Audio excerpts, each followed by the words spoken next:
Се поголем станува гневот кај сливарите од Делчевскиот регион, откако денеска никој не се одважил од надлежните да ги контактира за да се најде решение со откупот и ниската откупна цена на сливата, која во моментот се движи од 6 до 8 денари за килограм. Ке почекаат до утре, во спротивно најавија радикализирање на протестите. Во план им е да го блокираат и меѓународниот пат кон Бугарија. До сега нема никој да заинтересиран да седнеме да разговараме околу проблемите со сливата како да се решат се. И најверојатно во сабота почнуваме со друг штрајк, помасовен.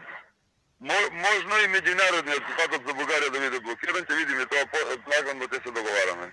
Минатата недела јоризопроизводителите протестот го ставија во мирување, откако од кабинетот на Ковачевски им било побарано барањата да ги достават до него. Средба со министерот како што бараа се уште нема. И додека власта се фали со успешно реализирани реформи, македонските земјоделци тврдат дека се пред колапс. Револтирани се бидејќи како што велат, произведуваат храна, а трпат за леп. Овде сакаме јавно да упатиме една порака до власта дека за македонскиот аграр е банкротир. Дефинитивно.